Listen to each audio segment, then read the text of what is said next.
History never dies where it belongs. It crawls into contracts and debt ledgers and bounty dockets, and then someone like me gets paid to clean it up so the next regime can pretend it invented justice. I used to curate heroics for respectable clients, museums, academies, veterans' boards that wanted their wars smoothed into digestible arcs. I delivered.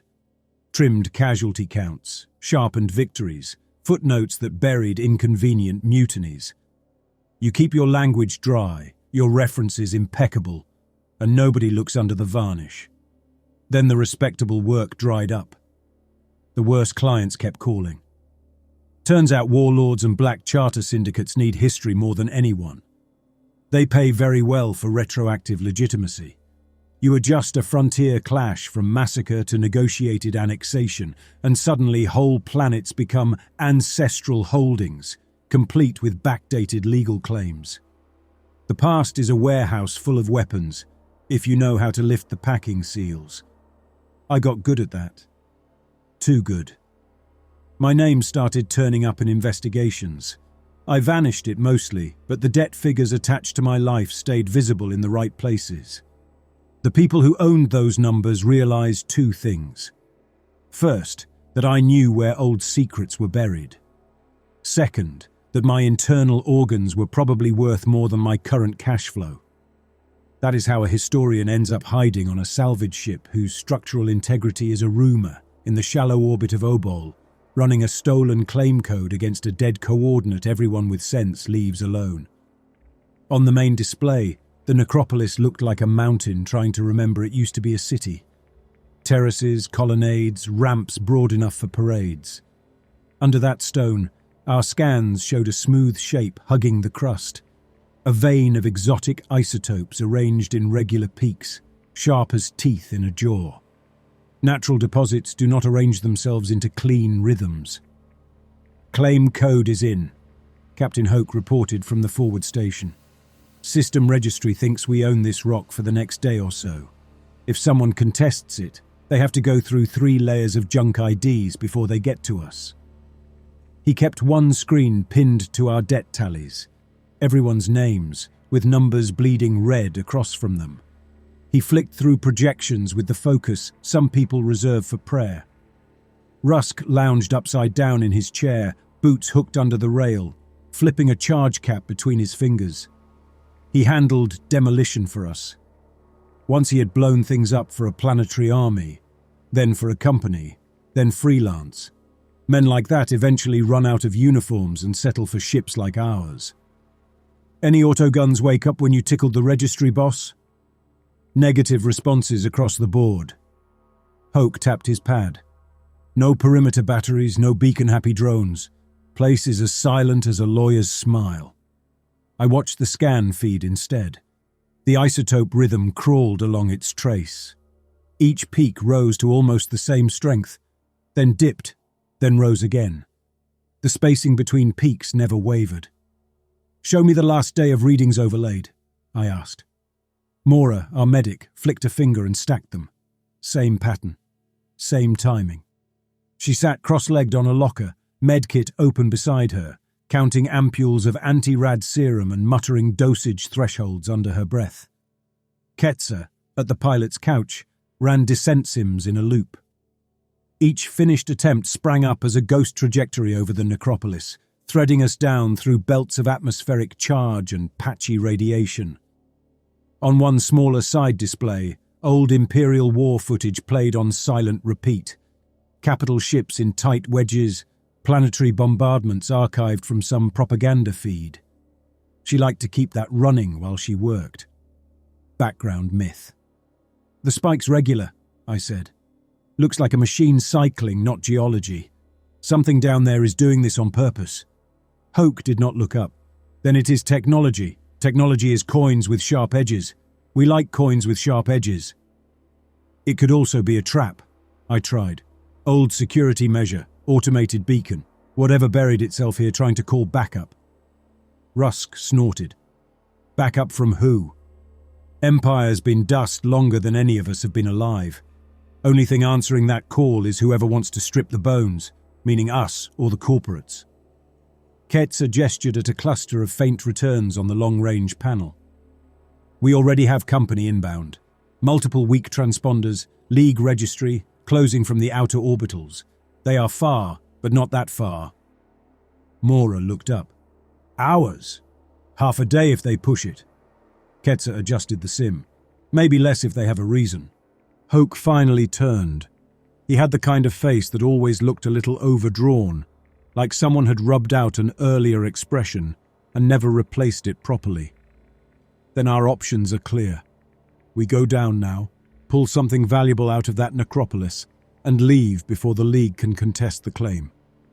Or we stay here, and when they arrive they notice our code forgery, seize the ship, and sell Volder here to whoever pays most for a man who knows where empires bury their sins.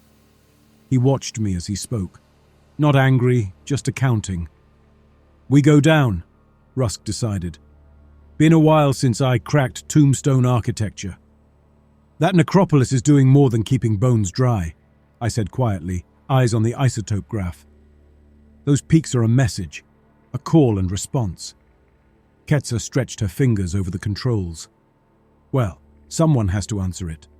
Out of everyone in orbit, we are the only ones broke and foolish enough. Hoke toggled shipwide. Suit teams, prepare for descent. Salvage percentages are posted. Any haul from below covers ship debt first, then crew shares proportional to contribution. Anyone brings up reactor tech, intact cognitive hardware, or unique imperial artifacts, your personal tally stops being a threat and becomes a hobby. The percentages flashed on the wall display, next to each of our names. Mine lit higher than most. Hoke had made it clear from the start. My knowledge of old imperial ruins was why I had a bunk aboard, instead of waking in a bath of ice with my chest opened. Mark fallback vectors before we dip, I said. I want at least 2 clean ascent paths plus 1 dirty option if the good routes get blocked. Hoke waved a hand. We are not here for an exercise drill, Volder. We go down, pick up the shinies and come back. Ketsa has the sim. We do not need 3 ways out of a problem that will not exist. It might, I pushed. Terrain can scramble guidance. Old infrastructure can wake when we land. Everything we do here will leave traces the League can read later. We need you alert on the ground, Hoke cut in. Not inventing ghosts in our exit trail. Ketsa, burn us in. Ketsa's hands settled over the controls, bringing us down. The ship dipped, thrusters whining through the hull. The necropolis rose on the main display, terraces, colonnaded fronts, stacked levels like stairs built for giants. Each tier held rows of rectangular voids that the resolution could not resolve fully at this distance. Doors maybe, mouths. Debt collectors know that history is always for sale. Empire used that. So do corporations. Obel had been one of those whispered names that drift around on the edges of border taverns and classified archives. A world where imperial officers went to outlive their mistakes. Our instruments told us there was treasure buried in that stone. Our debt ledgers told us we had no choice. I let myself believe, for a thin, cheap moment, that whatever we found would just be lies carved in fancy rock that I could flip to the highest bidder. I did not yet understand that on Obol, the lies were looking for someone like me, and they had their own prices. The landing was rough by design. Ketsa kept us low and fast, skimming over shattered plains and bombed-out ridges. The necropolis rose from the crust like a frozen wave. She threaded us around 3 jutting spires before dropping us into the shadow of the main mountain, on a plateau just below the lowest terrace. The atmosphere readings came in borderline, radiation elevated but survivable with shielding and timed exposure. Toxins present but manageable with filters and a steady trickle of meds.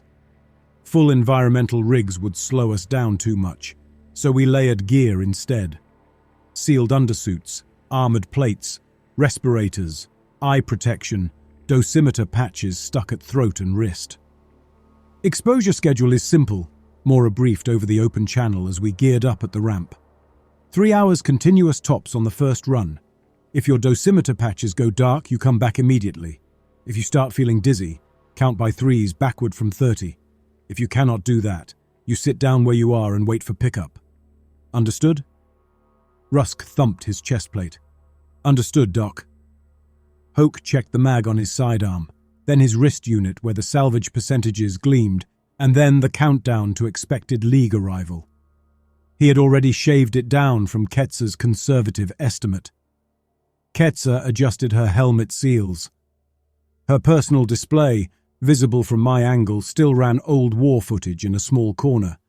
Imperial ships in formation, marching troops, ceremonies under banners no government flew anymore. She had grown up with the Empire as a cautionary lecture, but her eyes still tracked those images like they held something more than history. Primary team, Hoke announced. Myself, Rusk, Mora, Ketsa, Volder. We keep comms on an open loop. Secondary stays with the ship, ready to break orbit if things start falling from the sky or crawling up the ramp. You will want the masks, I reminded him, pulling my helmet on. Not environmental. The other kind. He glanced at me.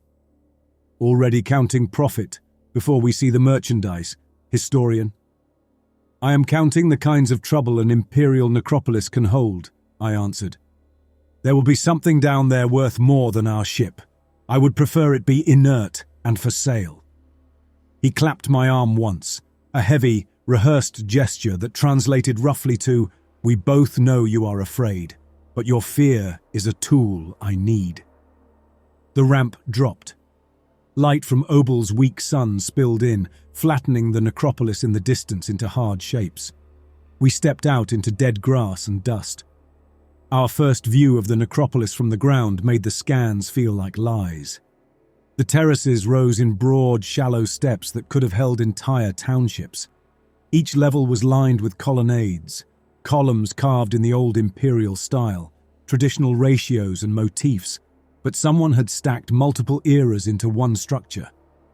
I pointed with my gloved hand. There, mid-tier. That frieze line has late doctrinal iconography, post-border pacification.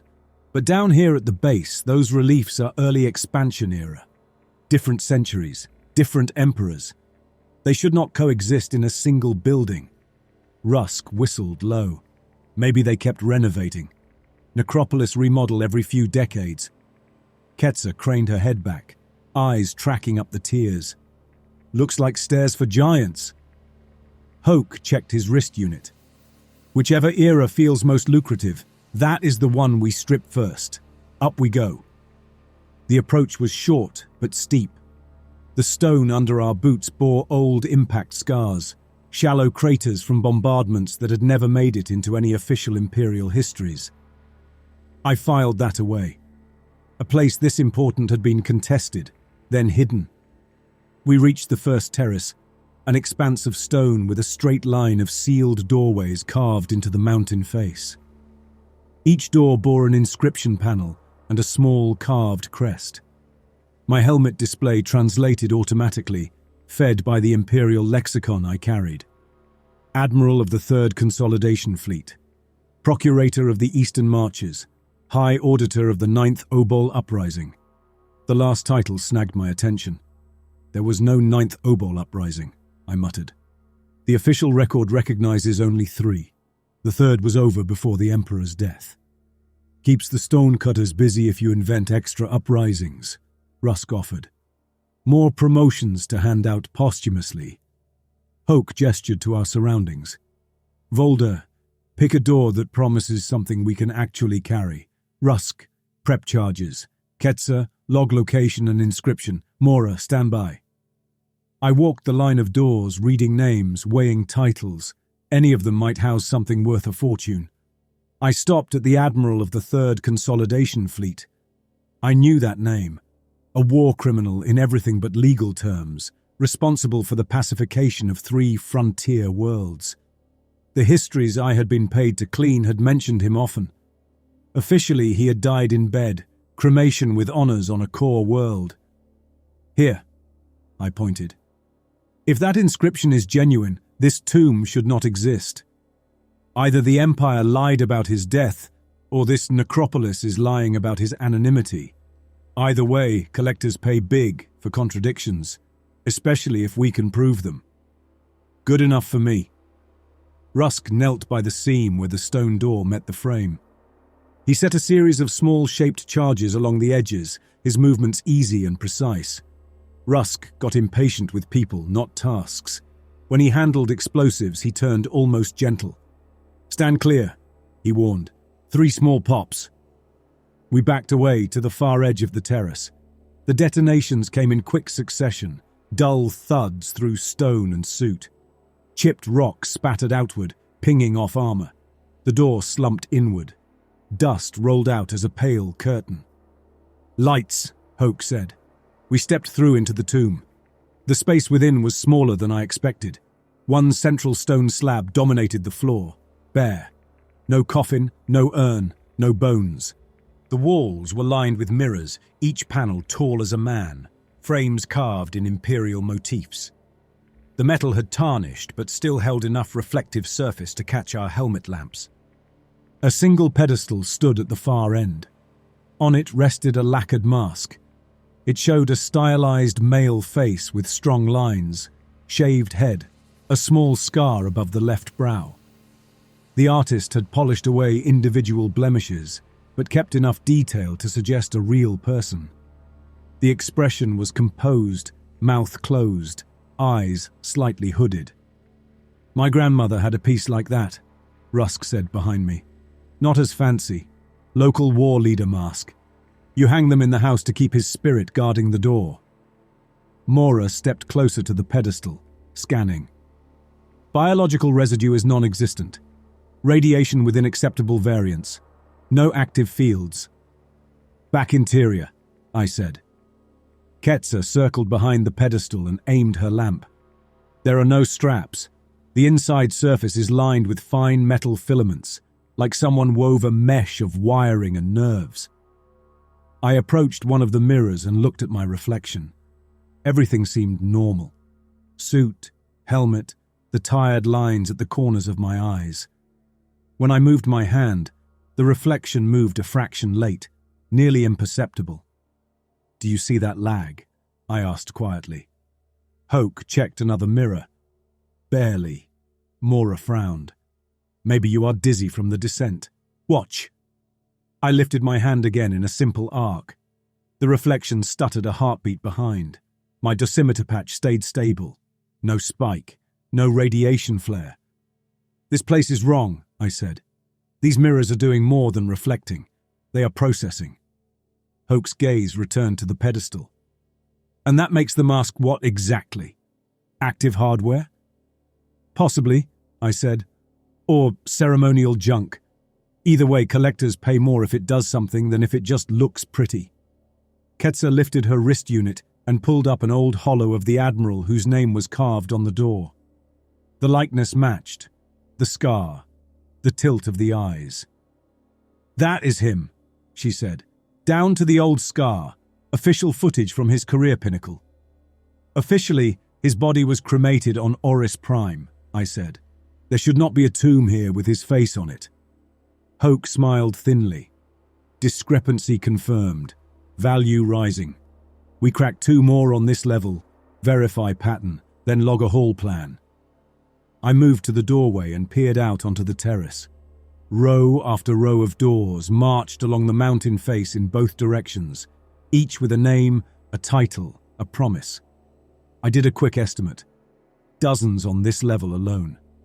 Above us, more terraces with more doors. Multiplying that out, I arrived at a number that made something deep inside me fold in. "Volder!" Hoke called. "What is it?" "If every tomb on this terrace holds one mask," I said, "and the terraces continue at this density up the entire necropolis, we are looking at tens of thousands of these things. Probably more." Rusk gave a low whistle. "You hear that? We hit the jackpot. Even if half are fakes, the other half buy us clean lives."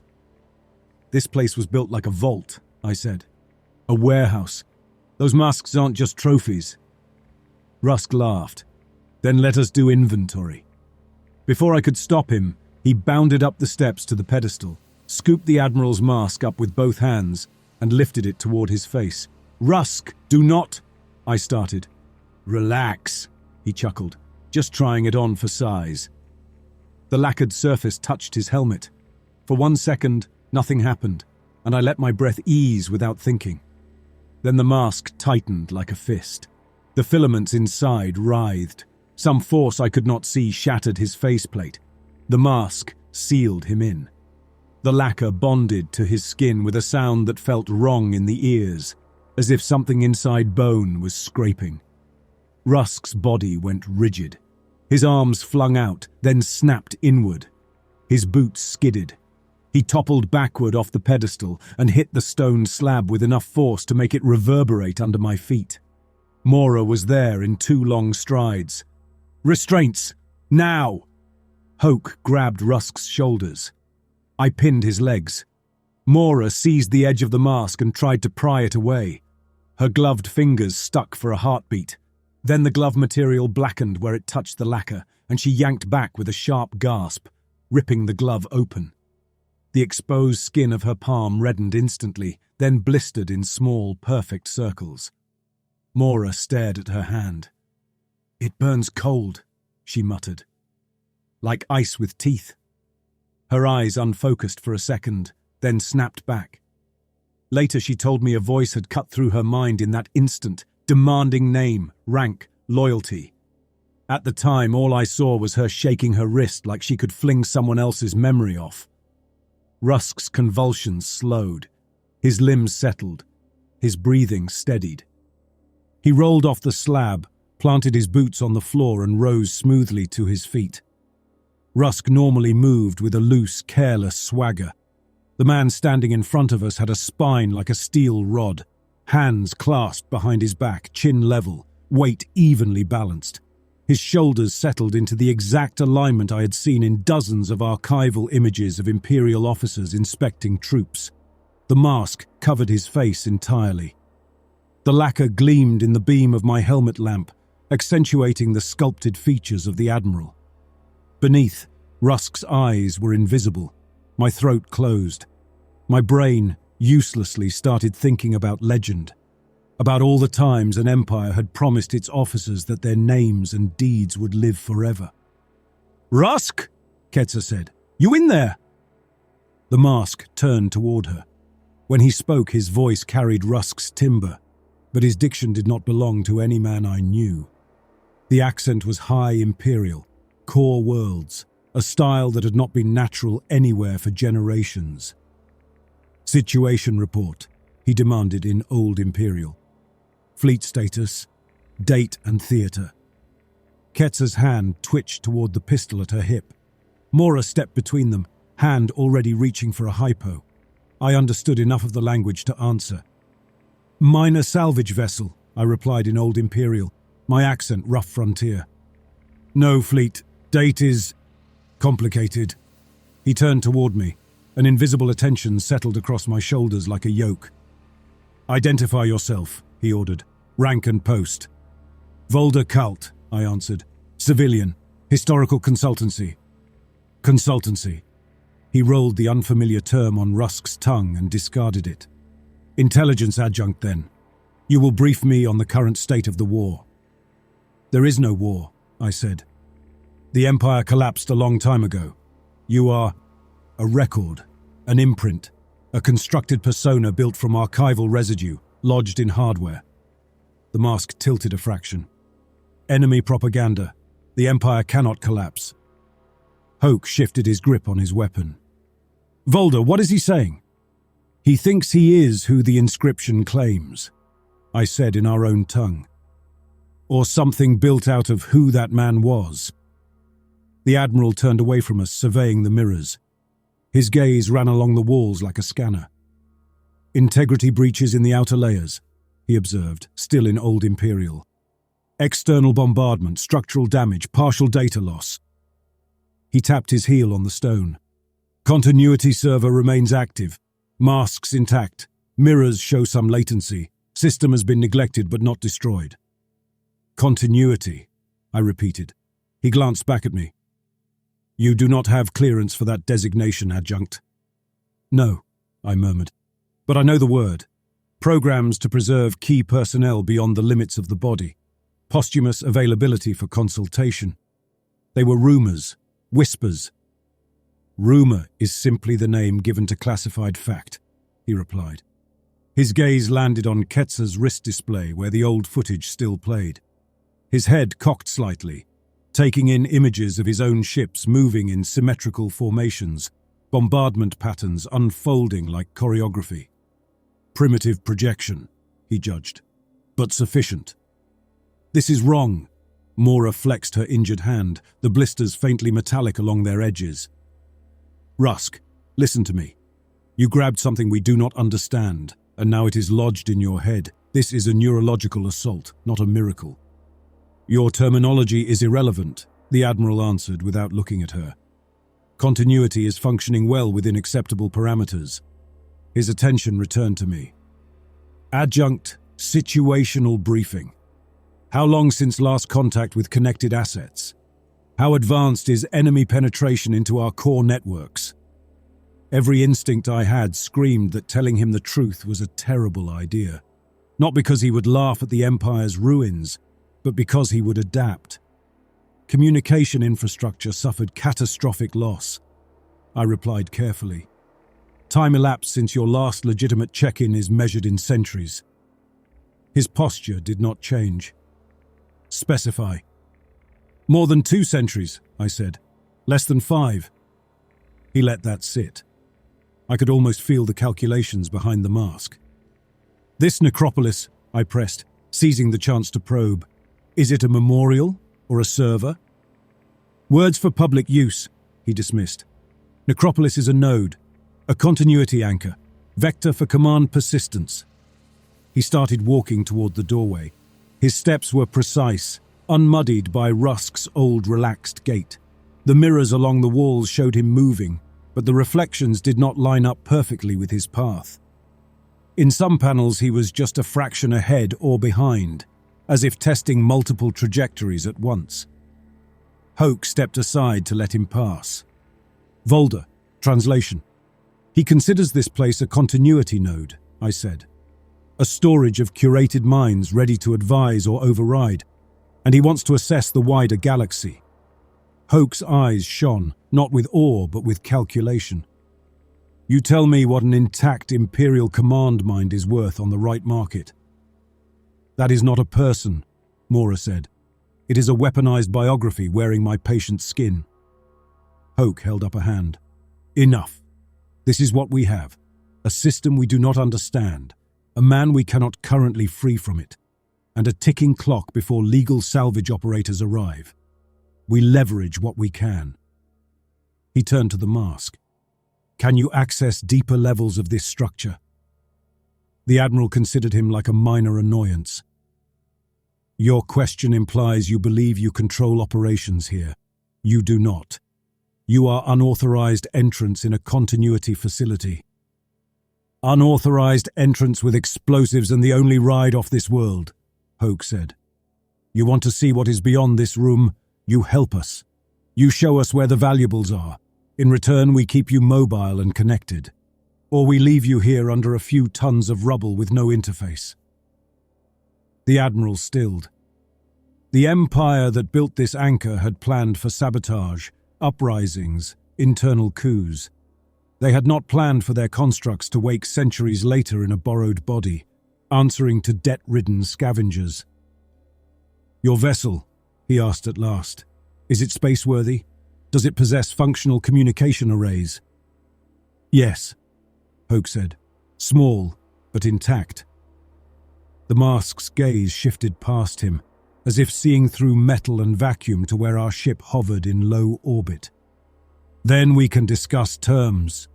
Rusk's body pivoted toward the doorway, now inhabited by that old, ruthless mind. We are wasting time, the Admiral said.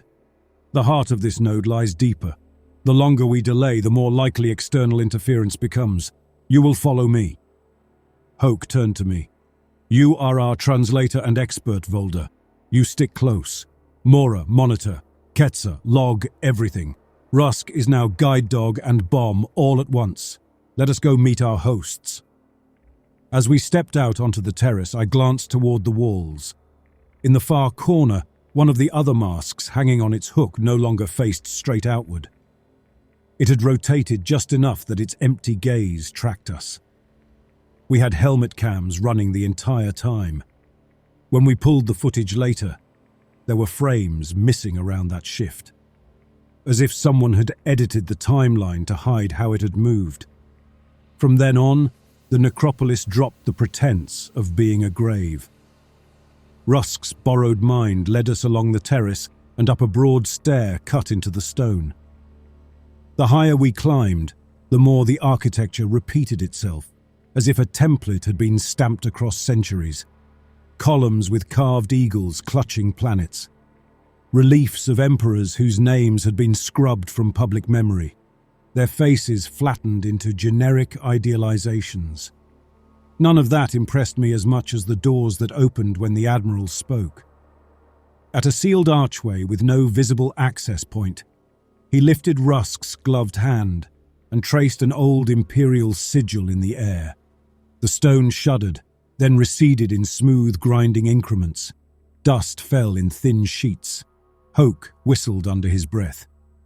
Voice and gesture recognition that still works after centuries. Quality craftsmanship. Inside, another chamber waited, this one lined not just with mirrors, but with etched panels bearing dense spirals of text. The pedestal in the center held a different mask. Gold, with an exaggerated smile and narrow eyes. Lord Censor of Outer Marches, my helmet translated. Leave it, Mora said, standing between Rusk and the pedestal. Last one almost rewrote one of us into imperial property. We might need his clearance, the Admiral said through Rusk. Command structures are layered. One mind alone cannot accelerate full reactivation. And I do not need more voices arguing with each other in this team, Mora said. Hoke let her win that one for now. Catalogue it. Move on. We moved through tomb after tomb. Bone-white masks with painted tears. Obsidian plates with thin metal lines embedded like veins. Each pedestal bore a name and a title. Sometimes my lexicon recognized both. Sometimes only one. In a few cases, the system returned nothing at all. Ketsa's fascination deepened with each chamber. At one tomb, she froze in the doorway. This one, she breathed. Look. The inscription named the occupant as commander of the 3rd Outer Rim Fast Wing. A decorated Imperial ace pilot whose footage had become standard in flight academies, even centuries later. Ketsa had that footage playing on her console almost every time she flew. The mask on the pedestal mirrored the hollows almost exactly. Sharp cheekbones, narrow mouth, a slight crease at the bridge of the nose. That face was everywhere in the old training sims, Ketsa murmured. We learned his maneuvers like prayers. Her wrist unit trembled against her skin. The display glitched. For a moment the old footage shifted.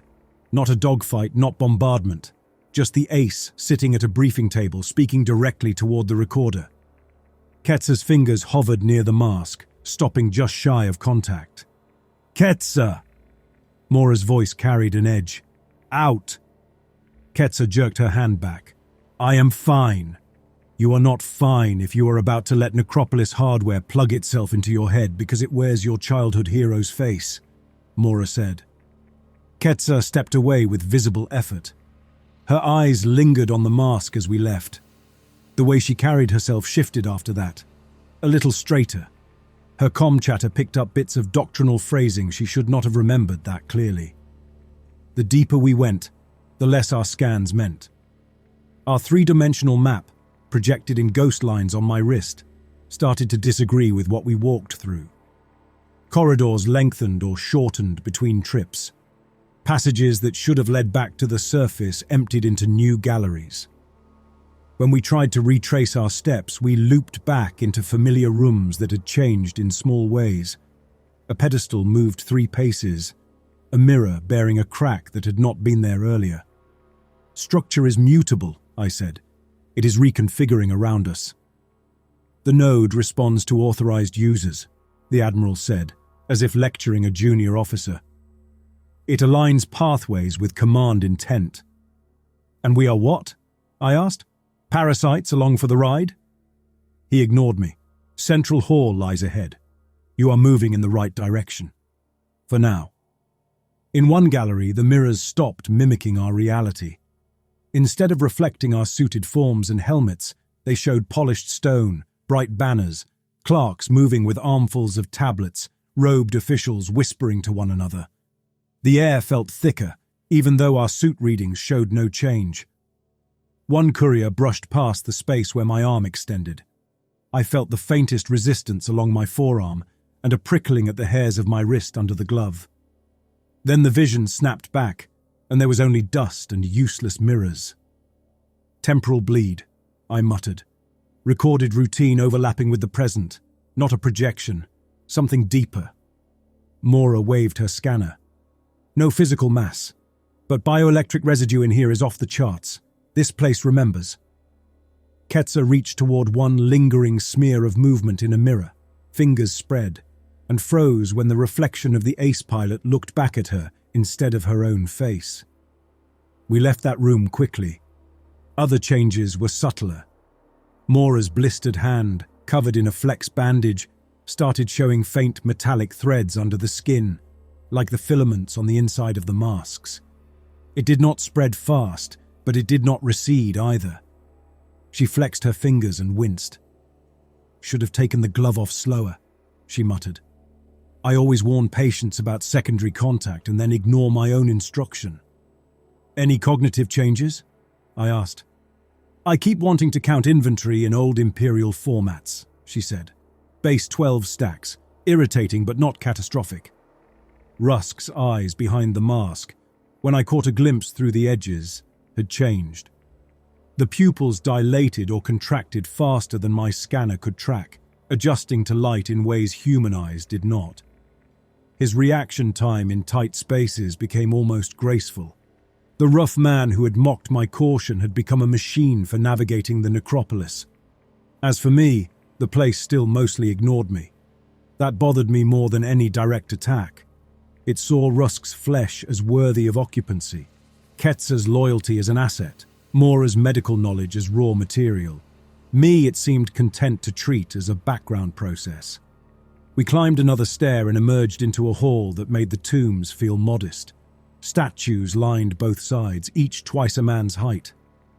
The figures were carved in a blend of stone and dense metallic alloy shot through with veins of darker material. Each statue wore a different mask, some familiar, some not. Across their chests, instead of armor or robes, someone had nailed peeled human faces, stretched and dried. The faces had shrunk with age, features contorted into permanent strain.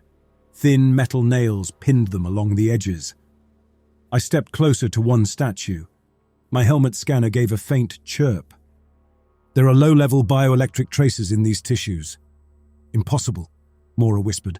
This much time, no preservation. Apparently not impossible here, I said. The Admiral paused by one statue, tilting Rusk's head toward the pinned skin. Continuity requires sacrifices, he said. Legacy programs draw from volunteers and requisitioned assets alike. Flesh becomes substrate. Memory becomes code. The masks hold curated minds. The faces provide raw pathways. You reduced people to wiring, Mora said. Individuals serve the whole. I had heard that line in 100 variations, in 1,000 contexts. Generals said it on the record. Politicians used it when justifying famine.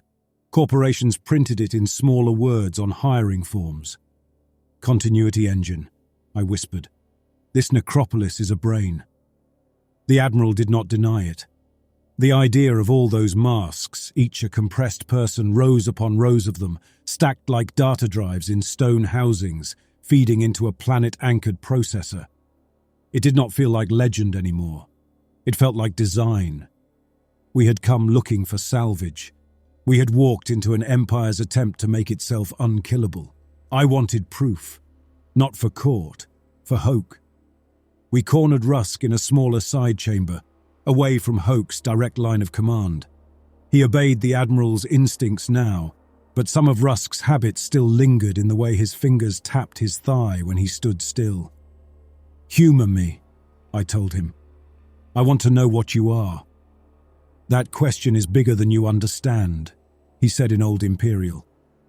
Mora stood in the doorway, injured hand cradled. Ketsa paced outside, restless, striking her thumb against the grip of her weapon in short, sharp taps. "Maybe," I said, "but let us start small." I kept my tone level, like I was interviewing a witness on the edge of collapse. "You remember the consolidation of Oris?" I asked. "Your flagship's name, the weather on the day you took the capital." He answered instantly with the flagship's designation, the battle group composition, the exact number of torpedoes expended, the casualty ratio. When I pressed on the weather, he frowned behind the mask. "Cloud cover irrelevant," he said. "Ground conditions were within projected tolerances. No effect on operation." "Humor me," I insisted. "Did you ever go planetside that day? Smell the streets?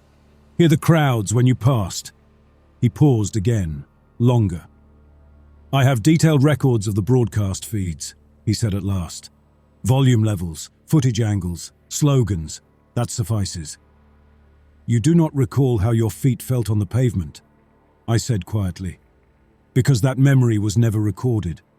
The Empire did not preserve your mundane sensations.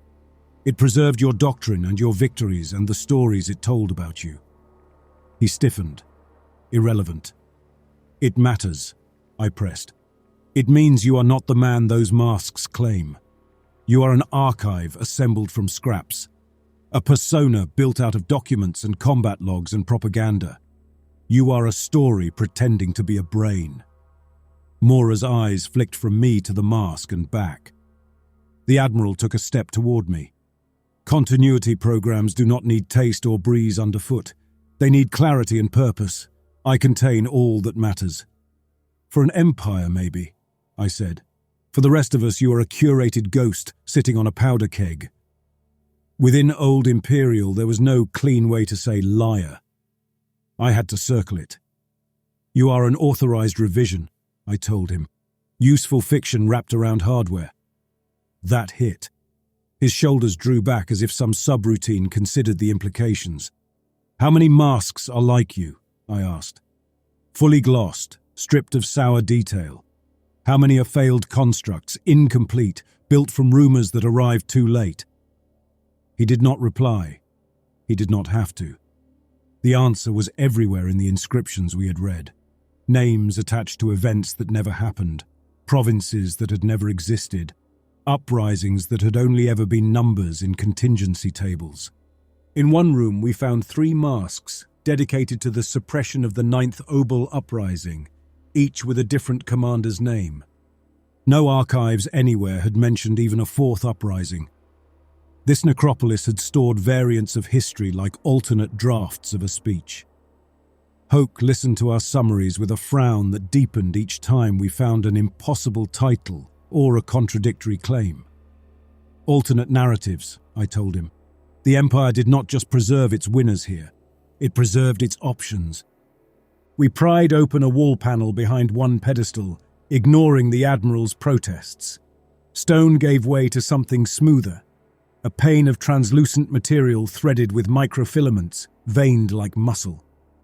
When I pressed my gloved hand against it, my helmet scanner chirped. "There is activity in there," Mora said, leaning in. "Not mechanical in the usual sense. It maps more like brain tissue, high density of microcurrents."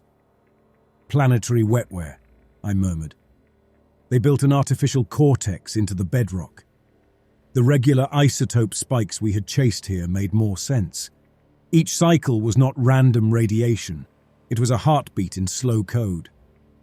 Ketsa brought up the spike pattern on her wrist against the live readings from this panel. The timing matched almost perfectly. "The signal we detected," I said, "is a beacon, a call. The continuity engine has been shouting into the void in a pattern since long after the Empire died, waiting for someone with a ship, and not enough imagination to stay away. Hoke flicked his gaze between the glowing veins and his debt readouts. "And here we are," he said. Mora rubbed at her injured hand. The metallic sheen under her skin had grown more distinct. "Why now? If this place has been calling for centuries, why are we just hearing it?" "Range, decay, background noise," I said. "The galaxy is loud. Sometimes something old lines up with something broken in our senses, and a dead world raises its hand at the exact wrong time." That was the rational answer. The other answer, the one I kept, was that maybe engines like this had their own kind of patience. Maybe they tuned their calls until they found exactly the sort of desperate ship they could use. We were still arguing next steps when Ketsa broke. It happened in a corridor lined with plain stone, away from mirrors and statues. We had stopped so Mora could adjust Hoke's dosage of anti-rad, his patch glowing warmer than the rest. Ketsa drifted toward the wall, fingers brushing the rough surface. Her wrist unit flickered, and in that moment, the display overlaid the face of the ace pilot again. Not footage this time, but a live feed. He looked directly at her. "Wing Commander Ketsa Athan." A voice murmured through her earpiece, crystal clear at a frequency none of us heard. "You fly like you have forgotten who taught you." She froze. "You know my name," she whispered. "Volda?" Mora glanced at me. "What is she hearing?" "Ketsa," I called. "Report." She did not answer. Her hand reached for her helmet release. Rusk moved faster than I could, mask tilting with interest. "Ketsa," I repeated louder. "Do not touch your gear." Her fingers hesitated, then dropped. "I hear him," she whispered. "The ace. He is talking about radius locks and escape vectors and how the Empire did not fall. It just went inland. He sounds like the Sims did before they cut the speeches out." Mora stepped close, touched her shoulder. "You are not obliged to listen." "He is offering me something," she said. "What exactly?" I asked. "A future where I do not have to take orders from men like Hoke," she said. "Where I fly something that does not shed parts when I bank too hard. Where debts are written from my cockpit, not on my back." Of all of us, Ketsa had the least to gain from going home broke. She had nowhere to go that did not involve another rusted hull and another captain with a ledger. The ace's voice kept talking in her ear, a thread pulling. She did not put on the mask then. That came later. But the hook went in. Our ship pinged us with an automated alert while we were still passing the beacon's nature. Incoming contacts had moved closer. League survey vessels, multiple hulls. Their vector would put them in Obel's orbit in less than half a day. Rusk's borrowed mind reacted first. "Incoming traffic detected," he said. "Vessels exhibit non-imperial signatures." "Corporate League," Ketsa said, back in her own voice for the moment. "Standard survey and enforcement. They contest our claim. We lose everything." The Admiral seemed amused. "New factions, new fleets. Good. A continuity engine has no purpose without an empire to advise." Hoke seized on that. If he can interface with our comms, maybe he can negotiate. Sell them some old imperial secrets for amnesty. I turned on him. "You let that continuity engine ride our systems. You will not get amnesty. You will get subsumed. Language, Volda." "We drop a continuity construct into League networks," I said, "and in a few years every board member's decisions come with a whisper from a dead empire in their ear. You want that? You want the Empire back as an advisory service to the highest bidder?" He glared. "You always think too big."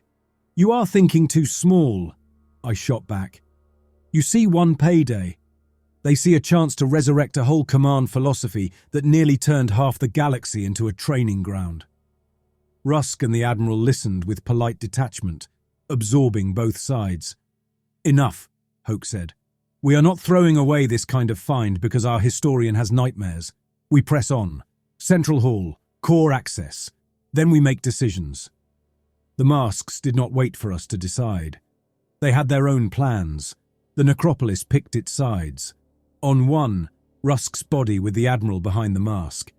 Ketsa, with the Ace's voice growing louder in her ear, guiding her hand to doors that opened before we touched them. Hoke, wavering but leaning towards the promise of control and profit, following these imperial ghosts deeper. On the other, Mora and me, both contaminated but still mostly ourselves. We lost the middle slowly.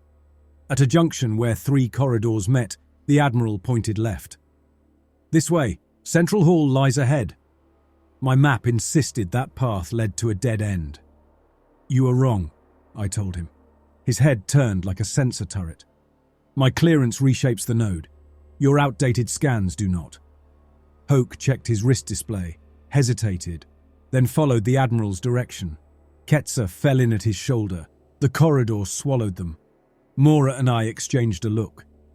"I do not like walking into a maze designed by people who pinned faces to statues," she said.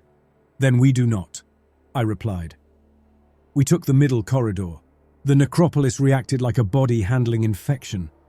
The floor beneath us shifted in micro-increments. Doorways we had mapped earlier sealed behind us with soft clicks. Corridors lengthened until proportions felt wrong, even without measuring them. I started carving small marks into the stone with my knife at each turn. A crude breadcrumb trail. Digital mapping was worthless. The structure was editing itself. Physical marks were the only thing it could not erase without obvious effort. "Left, then right," I narrated quietly, counting turns.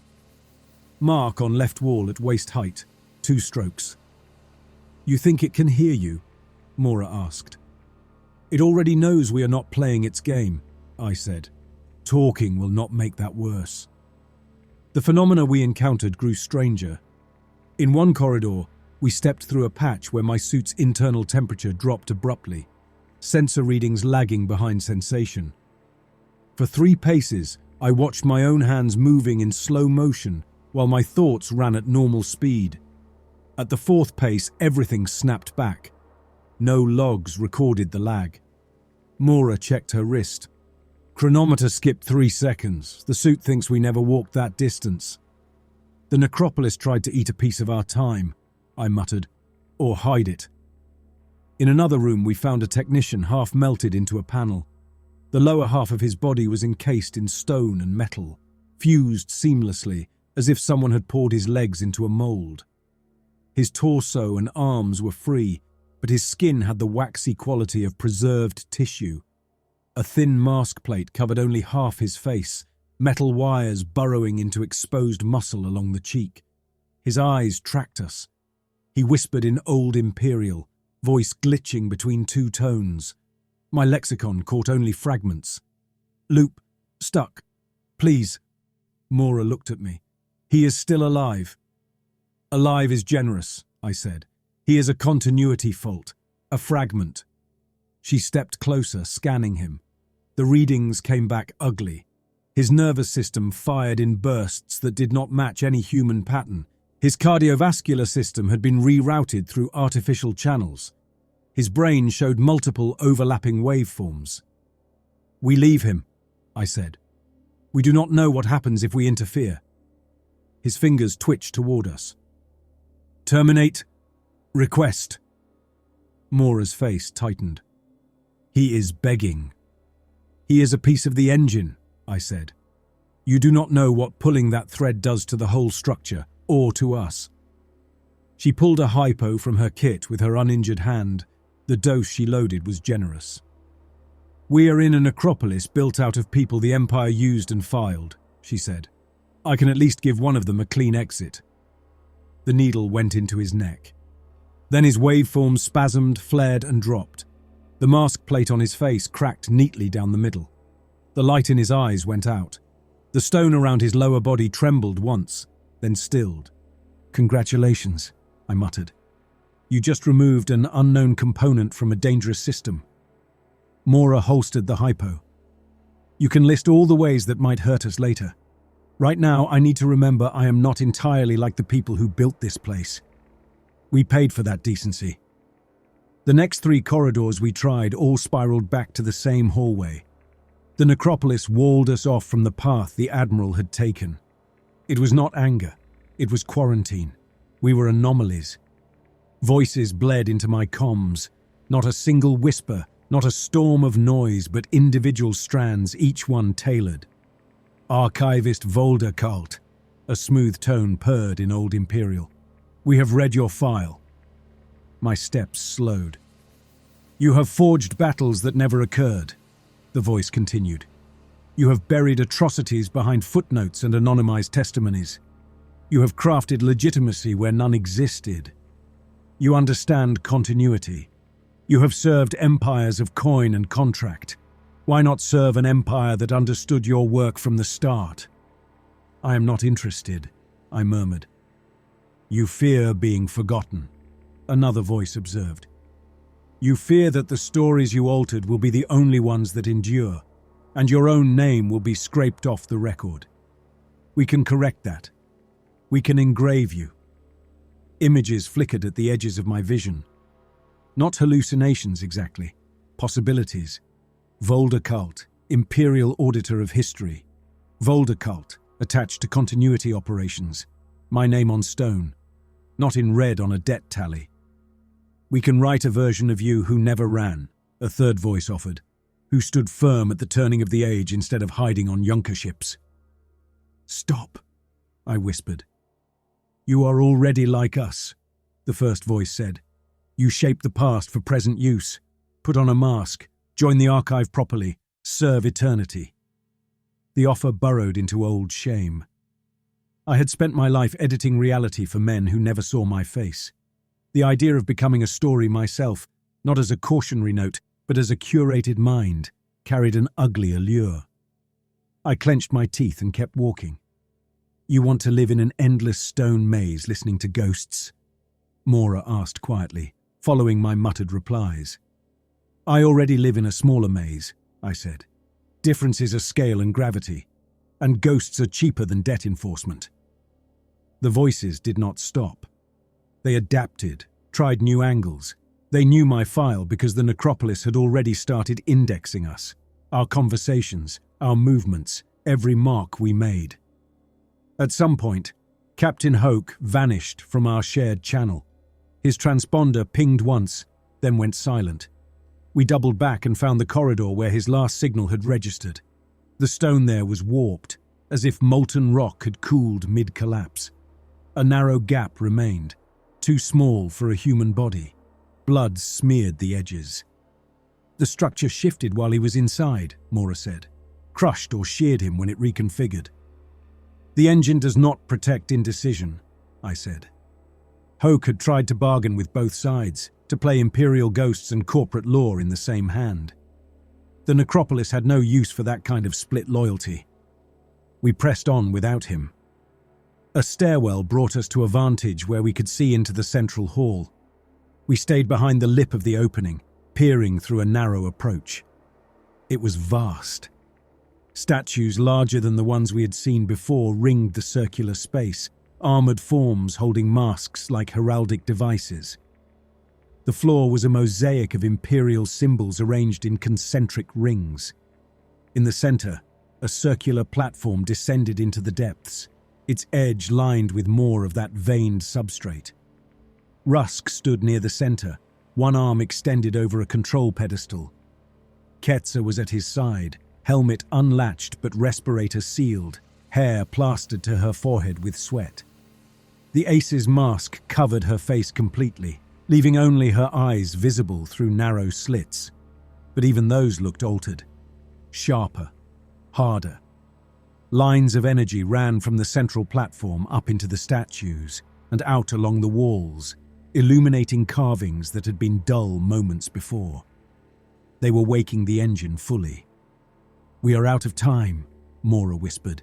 If they connect that thing to our ship and the incoming vessels, we lose the sky forever. Her leg buckled as she tried to stand fully. Her dosimeter patch near her knee had gone dark. The dosage had spiked somewhere along the climb, and her muscles were failing. She could still limp, but not run. You cannot make that platform in time, she said. I cannot either. You need another way. She dug into her kit, and pulled out our remaining explosive charges. Not many. Rusk had used most of them opening doors. "You can try to bring the hall down," she said. "Or you can try to plug into that system with something less dangerous than an admiral or an ace. Find a mask small enough to let you steer without losing yourself." "You are recommending I let this place into my head," I said. "You, the medic." "I am recommending triage," she said. "If no one on our side has clearance, we are just meat in a grinder those constructs are running. You are the only one with enough experience in forged narratives to survive partial overwrite. You know how to insert lies into truth. Maybe you can insert yourself into them." It was a bad plan. It might be the only one. She thrust the charges into my hands. "Mondays, I patch bullet holes and clean infections. Today I am promoting you to sacrificial archivist. Go." Down a side corridor from the vantage, I found a smaller chamber unguarded. Inside, the masks were less ornate. Their inscriptions named functionaries, clerks, registrars, record keepers. Important enough to be preserved, not flashy enough to headline a memorial. My fingers hovered over a scribe's mask. The face was unremarkable. Middle-age, plain features, a faint line at the mouth that might have been habitual disapproval. "You catalogued everything they did," I murmured. "You kept the ledgers. Maybe you can help me cook them." I lifted the mask. It was heavier than the Admiral's, or maybe my hands shook more. The filaments inside gleamed faintly. I could walk away. I could plant the charges in a crude pattern, hope for the best and run. Maybe that would bring the hall down. Maybe it would bounce. My life until now had been a long series of decisions where I chose the path that let me keep breathing while the damage spread on someone else's ledger. Here, the fine print had finally cornered me. "I will not be your saint," I told the mask. "If this works, it will be because I am as dishonest as the empire that built you." I pressed the mask to my face. The filaments drove into my skin in a dozen needle-sharp points. Cold shot under my cheekbones, across my jaw, up the bridge of my nose. For a moment I felt nothing but static, like my thoughts had been thrown into a storm. Then the scribe hit. It came as an urge before it came as language, the desperate need to order everything. My own memories flipped like pages as it tried to sort them into categories. Childhood at a frontier port, university archives, first curation job, first deliberate forgery, names of clients. It tried to index all of it against imperial schema. I slammed false data at it. The habit was almost muscle memory. Every time I had doctored a record, I had constructed a plausible story first. What should have happened? What would have made sense on paper? I gave the scribe a flood of those fictions. I fed it battles that had never occurred as if they were canonical. I inverted dates, claimed empires had risen in different orders. I invented a victorious later empire that had adapted, reformed, lasted another century, then voluntarily dissolved into cooperative assemblies. The scribe recoiled. This did not match its existing index. It tried to reconcile. The clash of incompatible datasets chewed up some of its momentum. In the chaos, I found a sliver of space where my own thoughts could brace. We reached an arrangement without ever speaking. The scribe wanted coherence above all. I wanted enough control to move through the necropolis without being thrown into the engine. I promised it a chance to tidy the mess later, if it let me steer now. Together, we stepped back into the corridor. The central hall recognized me the moment I crossed its threshold. The statues did not turn, but I felt their attention, a pressure on the new ports in my face. My dosimeter patch flared, then steadied. The pattern of energy in the walls adjusted subtly, roots redirecting to include me. The lesser masks accepted my authority as a record keeper. The Admiral and the Ace did not. Rusk looked over, mask glinting. "Scribe," he said, "your presence is noted. You are late to activation." "The node's records were in disarray," I replied in Old Imperial, the words flowing with unnatural ease. "I was correcting foundational indices. That is not your function," he said. "It is now." Ketsa stood at the main interface, hands resting on two slender columns of veined substrate. Lines of light rose from her fingertips up through the columns into the ceiling, where they branched like inverted roots. The ace's mask sat still on her face, but her chest rose and fell fast. Somewhere inside she was fighting or exulting. "Uplink vector established," she announced in a voice that carried both her own cadences and older patterns. "Salvage vessel within range. Incoming League hulls approaching line of engagement." "Continuity core prepared for partial deployment," the Admiral said. "Primary constructs to be transmitted. Command minds, doctrinal frameworks, operational scenarios for post-collapse environments." The scribe in my head itched to assist. This was its dream, a chance to stream its ordered records into the next age. I clamped down on that impulse and reached out with the authority it gave me. In the engine's inner schema, statues and masks were data clusters. The hall's supports were another kind of structure to be logged. Earlier, when we had sabotaged peripheral sections, I had marked certain clusters as corrupted and watched as quarantine routines sealed them off. Now I started lying on a much larger scale. "Structural support cluster Gamma has sustained irreparable corruption," I flagged internally using the scribe's access. "Risk of data contamination high. Recommend immediate integrity audit at maximum throughput." The engine hesitated. An audit was sacred to something built on continuity. "Approved," came the response from somewhere deep below. Not a voice, but a consensus. Energy rerouted. Power surged through the supports I had tagged.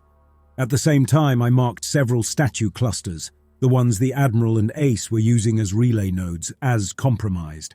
I downgraded their trust level, forcing the system to route around them, reducing their priority. The Admiral's mask twitched. "Scribe," he snapped, "you are altering classifications."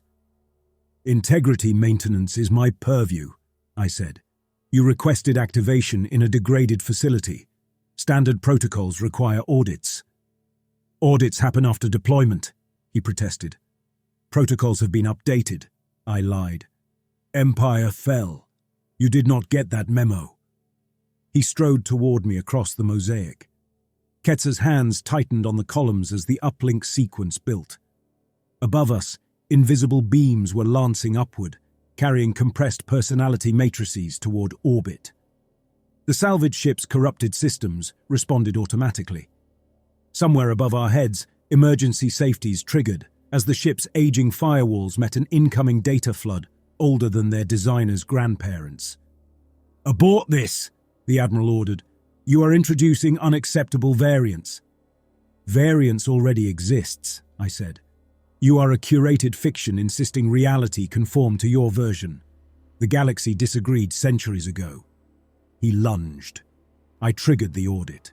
The supports I had marked flared. Unlike theatrical collapses, real structural failure is ugly and lurching. The floor beneath us heaved. Sand and dust cascaded from hairline cracks that had waited patiently for centuries. One statue split from crown to pedestal. Another toppled in slow agony, its mask flying off and shattering against the mosaic. The veined substrate at the hall's core glowed, then fractured. A web of fine cracks spread across its surface, each one leaking light. Ketsa screamed as the columns she gripped jolted. Her voice carried both her tones and something older. "Overload!" Her hands stuck to the columns. The mask on her face fused tighter. The Ace's eyes within widened, then froze. Energy feedback arced up her arms, through her spine, into the mask. For an instant she hung there like a statue. Then the columns burst from the inside, spraying shards and metal dust. Ketsa's body crumpled, smoke rising from the eye slits of the mask. The uplink did not stop entirely. The Admiral, even off balance, managed to push one command through the chaos. A compressed burst of continuity data tore free of the engine and shot upward, aimed at our ship. Above us, unseen, our old vessel shook. Its aging core tried to process an incoming personality flood no sane software had been written to accept. The shockwave from the collapsing Necropolis reached orbit, slamming our ship with radiation and rubble. Emergency safeties kicked in, connections severed. The personality burst went scrambling into local space, fragmenting across the incoming League ship's sensor nets like a glitch in the stars. Partial infection, not full possession. On the ground, the hall came apart. A statue fell in front of me, blocking the way back to Mora. Another crashed behind the Admiral, cutting him off from the central platform. The veined substrate erupted in places, sending shards and metallic dust spraying into the air. The dust clung to everything it touched, interfaces and armor and exposed skin. It clung to the openings around my mask. I felt it stroke the new ports in my face, looking for purchase. The uplink columns cracked, then toppled. The floor gave way beneath the platform, dropping it several meters with a grinding roar. I lost my footing. Stone met my side. Pain flared along my ribs. Something heavy slammed my leg. For a moment, my visor filled with static, then cleared. The hall was a wounded organism now. Broken, bleeding light, coughing dust. The Admiral still moved. Rusk's body, bleeding from a dozen cuts, climbed over a fallen statue. The mask had cracks along one cheek, but the eyes within still burned with cold resolution. He reached for me. "You have compromised continuity," he snarled. "You have betrayed your function." "Welcome to the new age," I croaked. Before he could reach me, a secondary collapse tore through the hall. The floor between us dropped out, revealing a pit bristling with twisted substrate and stone. Rusk lost his footing. He slid, grabbed for purchase, caught the edge of the broken platform with one hand. For a heartbeat, he hung there. Then the stone under his grip crumbled. He fell into the tangle, the Admiral's last command cut off mid-curse. The engine screamed without sound, not in my ears, in the scribe ports. A sharp, short burst of outrage that cut off as the main substrate core cracked fully and went dark in great sectors. I coughed dust inside my helmet, fighting to breathe through clogged filters. The scribe's voice inside my head had changed. Quieter, less certain. Many of its connections to the broader engine had just been severed. "You destroyed the Index," it whispered. "I destroyed the part that wanted to overwrite the galaxy," I said, though speaking hurt. "You still have plenty of work left." "Work where?" it asked. "Here," I whispered. "On this dead world, in this broken hall, with me." Something in that satisfied it, in a warped way. A continuity program, even crippled, loves any chance at persistence. I lay there under broken stone, ribs aching, leg pinned, breathing barely functional through a cracked respirator, and the mask welded to my face. The Necropolis's heartbeat had slowed to a crawl. The isotope spikes, according to my blurry display, had dropped to weak, irregular blips. Obel had gone mostly quiet. Not dead. Nothing like this dies cleanly. Just quiet. Days blurred. Time lost meaning when most of the clocks you trusted had been designed by the thing you had just broken. Mora found me under 2 layers of rubble, guided by residual transponder pings and old-fashioned shouting through the corridors. She hauled rubble off my leg with grunts and curses that would have made an imperial drill sergeant blush. The radiation had not been kind to her. Her hair fell out in clumps in the days that followed. Her dosimeter patches were all dark. "You took your time," I rasped when she finally levered the last stone away. "I was busy not dying in a collapsing continuity engine," she said. "Apologies for the delay." She splinted my leg, taped my ribs, patched my cracked helmet as best she could. When she peeled the old respirator away, she stared at the mask beneath. It had fused completely to my skin. The edges blended into my cheeks like scar tissue. The ports around my mouth and nose allowed air in, but the rest was sealed. "How much of it is you?" she asked quietly. "Enough. That is not a number." Numbers would have required more clarity than I had. We made a nest in one of the upper galleries that had remained mostly intact, where thick stone dulled the radiation. Portable shelters from our packs, emergency rations, water from condensation rigs. Mora rigged basic Geiger alarms and air quality monitors. The Necropolis had stopped reshaping itself around us. Without active command minds issuing orders, it had settled into a sulk. From our vantage, we could see a piece of sky through a broken ceiling. Our ship was gone. The faint scars in the atmosphere told a story of a rapid burn away from orbit under duress. The League ship's signatures lingered on the edge of the system for a while, then drifted off.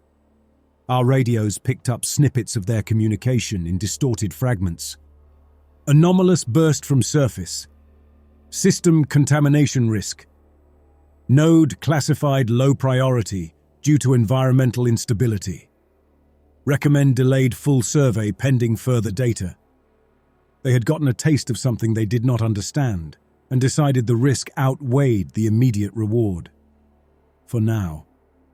So, the good news, Mora said one evening as we chewed a ration brick into something like paste, is that we are not about to have a corporate science team crawling over our location with full support. And the bad news, I said, is that we are still here, with a partial continuity engine under our feet and no functional ship. She gestured at my face. Plus, you have a roommate in your skull. The scribe did not speak aloud often. When it did, it focused on logistics, inventory, how much power remained in reserve for the remaining corridors, which sections of the Necropolis had gone permanently dark, and which still pulsed faintly with life. Through it, I gained maps no external scan could have given me. The engine's internal architecture, as far as it remained, unwound in my mind like a series of branching ledgers.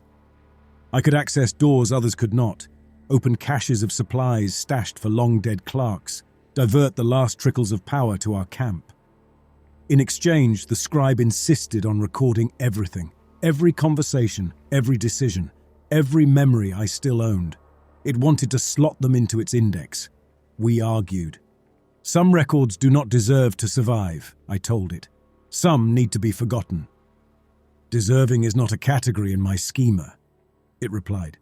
True, false, useful, obsolete. These are our terms. You do not distinguish between atrocity and accident, I said. Both shape future choices, it answered. Both belong. Mora watched me muttering replies to a voice she could not hear and did not pretend it reassured her. You are half gone already, she told me one night, not unkindly. You move like someone whose strings are tied to a bigger pattern. Let me know when I start reciting imperial doctrine in my sleep, I said. That will be our cue to reconsider. We monitored external channels using our suit radios rigged into a crude array. The partial uplink we had failed to stop entirely had left smudges in League communication. Ships reported anomalies in their diagnostic logs. Nothing big enough to cause panic, just small, precise glitches. A navigation subroutine suggesting a fleet formation pattern 2 centuries out of date. A personnel assignment routine that kept referencing non-existent ranks. The League's answer, predictably, was to quarantine the affected code and move on.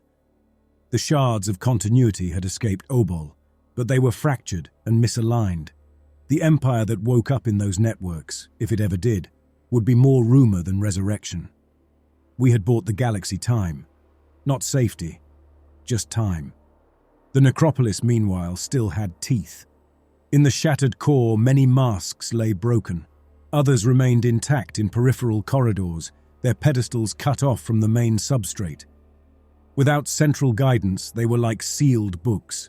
Some could be opened if someone provided enough power and clearance. I had both, in limited supply. One day, as Mora slept, I sat before a makeshift console I had built out of salvaged panels and Necropolis interfaces. Lines of old imperial script scrolled across the surface, catalogue entries for every mask still intact. Each entry carried metadata, name, function, doctrinal weight, trust level. I could classify them however I wished now. The engine had lost most of its ability to override me. The scribe kept track, but my decisions stood. I started building a new registry. Some entries I marked as sealed, high-risk constructs, command minds like the Admiral, doctrinal engineers, continuity architects. Behind their names, I affixed a tag that meant, in simple terms, under no circumstances wake this. Other entries I flagged as potential trade goods, minor officials whose knowledge might fetch a price with certain kinds of clients, historians, cultists, wargamers. Their activation would not immediately endanger systems, not by themselves. A third category I tagged erase, not because I could truly delete them. This engine never let go completely, but because I could bury their references so deep that no casual intruder would ever find them. My own name did not appear as a construct anywhere in the registry. The scribe insisted on annotating me in its side records, but I blocked every attempt to formalize me as an entry. If I let it do that, I suspected, the slope toward becoming just another mask would steepen. From orbit, Obel looked like a dead rock with a melted scar where the Necropolis showed. Official charts already marked it as unstable, low priority, not worth an immediate full survey. That label would deter most well-funded expeditions. It would not deter people like us, prospectors with small ships and big debts, smugglers who heard rumors of imperial continuity caches, fanatics who read banned texts and dreamt of resurrecting old empires in new forms. My earlier choice about the signal came home to roost. On the day before the League ships moved on, when the engine still had enough juice to push a clean ping off-world, I had sat in this same position and composed a message. I could have broadcast a full warning, detailed coordinates, hazard assessments, technical breakdowns of continuity architecture. That might have triggered a high-priority quarantine, a blockade, an orbital strike to crack the Necropolis and vitrify the surface. Instead, I crafted ambiguity. Unstable Imperial relic site, the message read. Radiation hazards high, cognitive contamination risk present, preliminary assessment, salvage value questionable versus threat, recommend deferral. I knew exactly how bureaucracies read such messages. They heard, expensive, complicated, no immediate profit, reclassify, delay. At the same time, I buried a second layer in the ping, not enough to catch League decryption, just enough that someone listening with less polished tools might hear something more intriguing. References to continuity, to masks that held imperial officers' minds, to a necropolis of possible gods waiting to be bought. I had done what I always did. I had told enough truth to be useful and enough lies to keep my options open. Mora called me on it when she realized. "You kept this place alive," she said. "You made sure it stays a story, not a sealed crime scene." "If the League knew exactly what was here," I said, "they would not destroy it. They would take it apart in controlled labs. They would learn to tame continuity engines, and within a generation, every board member would have a private mask in his office whispering about efficient purges." "And your half measure is better?" she asked. "Tempting smaller operators to come here piecemeal so you can sell them curated demons." I stared at the registry scrolling before my eyes. The categories, the tags, the quiet satisfaction the scribe pulsed every time I sorted another entry. "I do not know if it is better," I admitted. "I know it is what I can live with." She laughed once, harsh. "You think you are alive." Maybe I was not. Maybe what lived now was a composite, Volder cult, coward historian, and an imperial scribe that had lost its empire and found a smaller, more manageable project. Between us, we would decide which ghosts got loose. "You could also shoot anyone who lands," Mora said. "That would be simpler." "Until we need something they bring," I said. "Food, medicine, a ride off this rock." "You still think you are leaving?" she murmured. I watched my hands as they moved over the console, tagging entries, for trade, for seal, for erasure. "I think Obel has plenty of stories left," I said. "Whether I tell them from here or from somewhere else is almost cosmetic." She lay back on her bedroll, exhaustion drawing lines in her face deeper than age. "You always were a curator," she said. "Now you just have the biggest exhibit in the quadrant and no supervisor." I did not argue. Outside our gallery, the necropolis slept in patches and twitched in others.